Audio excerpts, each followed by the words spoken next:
Right now, I'm in Egypt, and today we are at the Hathor temple in Dendera. This is a divine temple of fertility dedicated to the cow goddess Hathor. Hathor translates into House of Horus, and this is one of the best preserved temples in all of Egypt, with a deep understanding of the cosmos etched into its ceilings.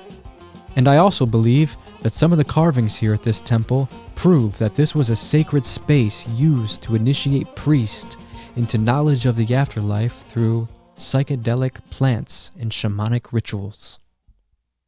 Hathor is the goddess of love, fertility, music, creativity.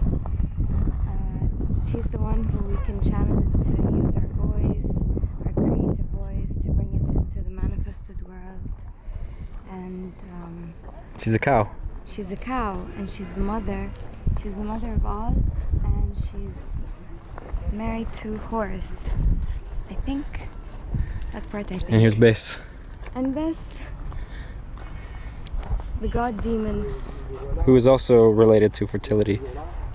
Yeah. And they come here actually to temples like this for birth. When they're going to give birth, they come and leave Bes offerings because he helps with birth, and also Hathor. So women would pilgrimage here when they're pregnant and invoke these energies, these spirits.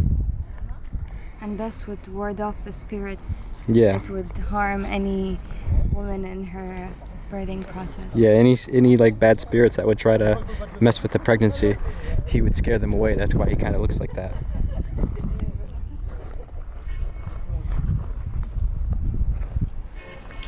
And inside here, this temple, only the priest and the pharaohs were allowed inside into the sacred areas.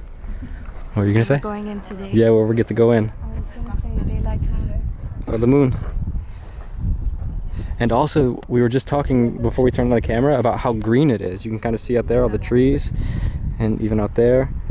And Hathor is all about fertility, and it's actually, we're in Egypt, obviously, and you don't ever see like gray-looking rain clouds, but here it is, sort of hugging the temple of fertility. And you can still see some of the original paint up there. All the faces are destroyed.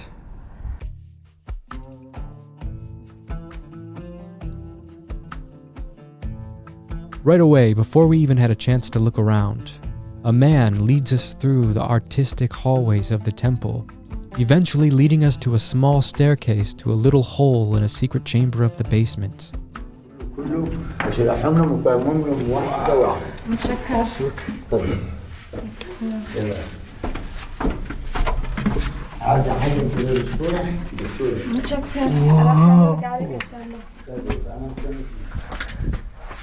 This is crazy. Where are we?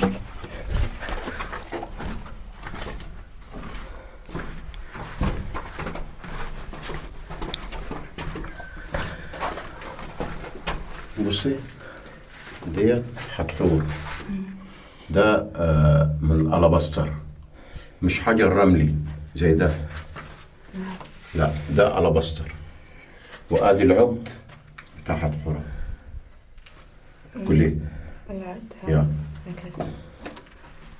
صور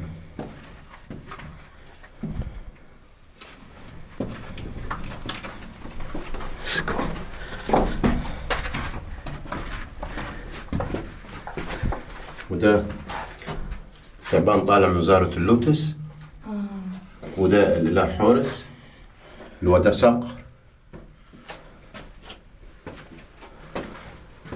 ده اللمبة. This brings us to the mysterious light bulb of Dendera. Some people use this as evidence that the Egyptians had access to electricity, but I am going to use this as evidence that the Egyptians had advanced spiritual and shamanic knowledge and used this space to invoke mysterious and mystical visions. This alleged light bulb is depicting Horus in the form of a divine serpent, emerging from the blue lotus of the Nile, rising upward in a radiance, with the pillar representing the backbone of Osiris. And you have people here at the bottom in an offering position underneath it, meaning that it's a sacrament to them or something holy.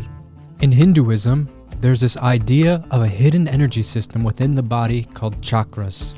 When these energies are aligned and in order through spiritual discipline, yoga, and diet, then you can experience what's called a Kundalini awakening.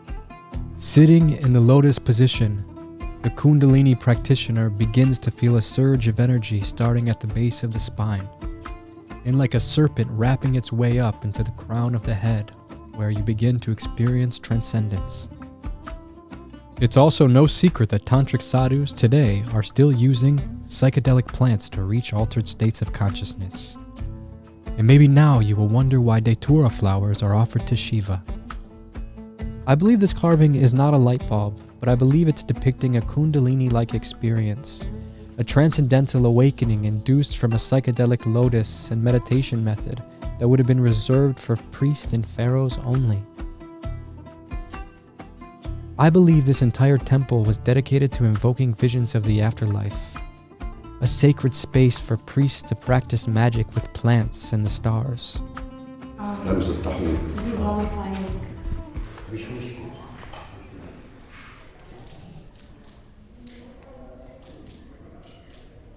Wow, does it click?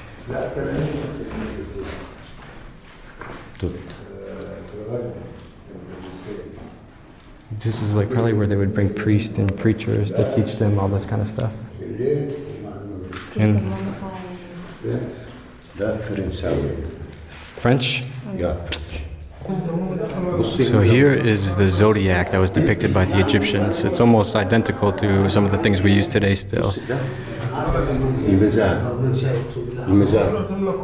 The weight. Libra. Scorpio. And a fish. The Pisces. 12. Yeah. And this is actually a copy of a Babylonian zodiac sign. And they sort of just kind of Egyptified it. Hathor, the goddess of fertility, represented as the cow and divine mother of nature. Here on the outside of the complex is what I believe are psychedelic mushrooms. Let me know in the comments what you think. Do you think it's possible that this place was used as a psychedelic temple? Or am I just tripping? I don't know. Leave a comment, subscribe, thumbs up. Catch you guys next video.